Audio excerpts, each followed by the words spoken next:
Canal Brasil Livre, notícias em foco, análises e opinião. Deixe seu joinha, compartilhe e inscreva-se neste canal. Olá, meus amados amigos e irmãos em Cristo. Vamos trazer aqui uma importante notícia que foi exatamente no momento da votação para o procurador lá, né? Que foi o Paulo Gonet, e aonde Flávio Bolsonaro detona Paulo Gonet em sabatina no Senado. E esta foi a palavra dele. Senhor Paulo Gonet, eu quero lamentar a sua recondução. Muito. O senhor aceitou passivamente o Ministério Público Federal ser esculhambado. Não defendeu as prerrogativas constitucionais da instituição que o senhor deveria representar. Perdeu a titularidade da ação penal pública. Foi ignorado em vários momentos pelo ministro Alexandre de Moraes, que sequer consultava o Ministério Público Federal para tomar alguma iniciativa.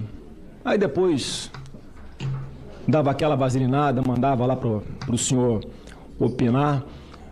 A prerrogativa de proteção das garantias constitucionais, individuais e da sua própria instituição não existem mais no Brasil. Não é o Ministério Público que decide, mas é o senhor que instrui, ou deveria instruir o processo, porque nem isso está fazendo mais. Quem faz é o ministro Alexandre de Moraes em vários processos. Eu acho que, eu digo isso com tristeza no coração, os membros do Ministério Público Federal devem ter vergonha do senhor hoje. Muita vergonha. Eu falei para Vossa Excelência no meu gabinete, por ocasião da outra sabatina, que Deus estava lhe dando uma oportunidade do senhor desfazer todas as injustiças que o senhor fez enquanto estava lá no TSE, representando o Ministério Público Federal. O senhor fez ao contrário. O senhor perseguiu. O senhor entrou num jogo sujo de uma pessoa que, para mim, é doente. Mas o senhor está lá. Parece cumprindo ordens dele. Eu quero dar só um exemplo de como é que o senhor não merecia estar sendo reconduzido. Teve aqui nessa Comissão de Segurança Pública o senhor Eduardo Tagliaferro. Fez um monte de denúncia.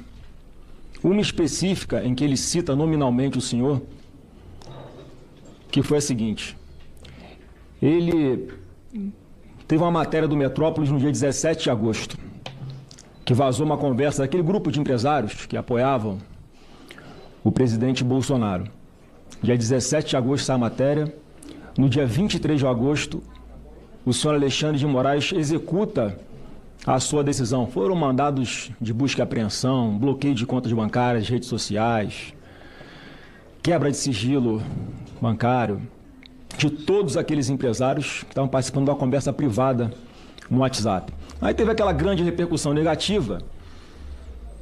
E então o ministro Alexandre de Moraes, como havia dado uma decisão apenas com base numa matéria jornalística, ele vai tentar requentar a sua própria decisão. Ele pede que o seu juiz auxiliar, o Ayrton Vieira, solicite ao Tagliaferro para preparar um mapa mental para ajudar na fundamentação da sua decisão. E ele mostrou para a gente aqui, na Comissão de Segurança Pública, eu estava sentado aí, onde o senhor está, ele mostrou para a gente que recebeu um monte de documentos para que ele produzisse esse mapa mental nos dias 26, 27 e 28 de agosto. Ele fez o mapa mental no dia 29 de agosto, mostrou para a gente aqui os metadados, para comprovar que o documento tinha sido produzido naquele dia. E sabe qual dia o Alexandre de Moraes afastou o sigilo da sua decisão, porque estava tudo sob sigilo? No próprio dia 29. Ele provou para a gente aqui que o Alexandre de Moraes fraudou a própria decisão dele. Ele tinha dado uma decisão com base na matéria de jornal, estava sob sigilo. Ele usa uma estrutura de combate à desinformação do TSE para refazer a sua fundamentação e depois da publicidade. Aí no meio do caminho, o Tagliaferro mostrou para a gente aqui que recebeu mensagem do senhor Lucas. O senhor conhece o senhor Lucas, né? É seu assessor, seu próprio assessor, procurador Gonet, cobrando o Tagliaferro. Abre aspas. Dr. Paulo Gonet, vice-PGR, me pediu para entrar em contato com você, Tagliaferro, sobre um assunto que ele tratou com o ministro Alexandre hoje cedo. O ministro Alexandre de Moraes tratando com o senhor de uma investigação que não lhe caberia. Ao juiz cabe julgar, não cabe perseguir ninguém.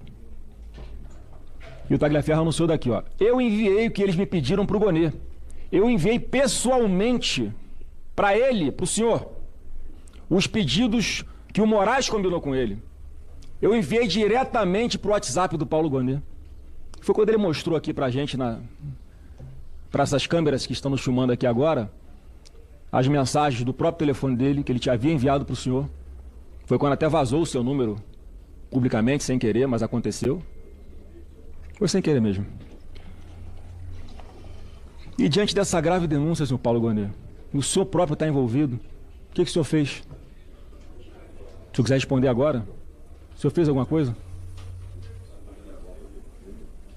Nada, né? O senhor não fez nada, ou pior, o senhor começou a investigar o próprio Tagliaferro.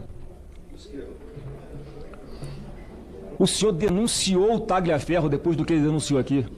O senhor ofereceu denúncia contra o Tagliaferro por violação de sigilo funcional, coação no curso do processo, obstrução de investigação envolvendo organização criminosa e tentativa de abolição do Estado Democrático de Direito. O senhor, ao invés de investigar as graves denúncias, o senhor foi investigar quem denunciou. Igualzinho o senhor está fazendo com o deputado Eduardo Bolsonaro agora. Ele vai para os Estados Unidos, denuncia os abusos de Alexandre de Moraes e Vossa Excelência está aqui, abrindo inquérito para persegui-lo, ao invés de investigar as graves denúncias que estão sendo feitas. Você não tem vergonha de fazer isso? Nenhuma vergonha. Eu enviei todas essas denúncias, essa e várias outras, para o senhor. Está lá na PGR. Mandei o presidente do Supremo Tribunal Federal, quando era ainda o ministro Barroso. E não acontece absolutamente nada. Essa, senhor Paulo Gonet, foi apenas uma situação que foi aqui evidenciada. Imagina quantas outras não aconteceram ao longo dos últimos anos. Esse conluio, esse jogo combinado, essa manipulação, essa farsa. E o senhor participando de tudo isso? O senhor colaborando com a perseguição a pessoas inocentes? O senhor não sente mal de fazer isso, não? O senhor consegue chegar em casa e olhar nos olhos da sua esposa e ficar com a consciência tranquila?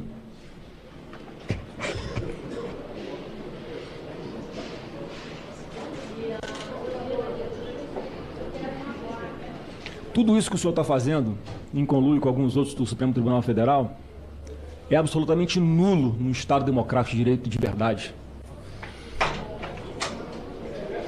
E o jogo combinado dá um ar de ilegalidade. Não, o colegiado decidiu, tudo combinado.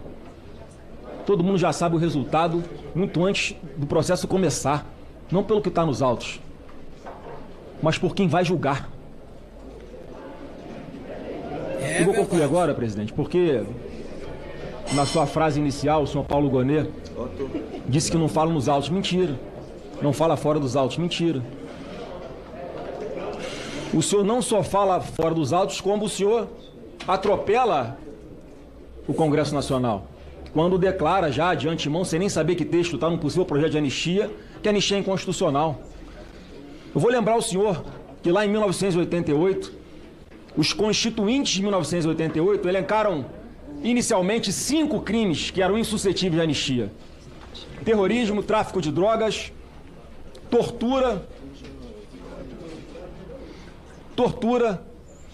e crimes hediondos. E tinha um quinto lá chamado, não sei se o senhor conhece, crime contra o Estado Democrático de Direito. O então deputado K.O. faz uma emenda supressiva para retirar o Estado Democrático de Direito, para ficar claro que esse é um crime que podia ser, sim, passível de ser anistiado. Sabe quem votou a favor desse destaque aqui, senhor presidente Otto?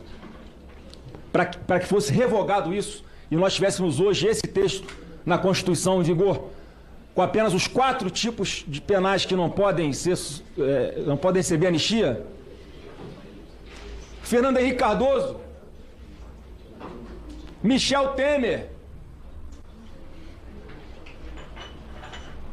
todos esses que hoje arrotam para dizer que essa anistia é inconstitucional, como o senhor fez antecipadamente. Vários outros ícones da esquerda, porque já sabiam que naquela época, Lula também, já naquela época, isso podia ser usado de forma distorcida, como está sendo usado hoje.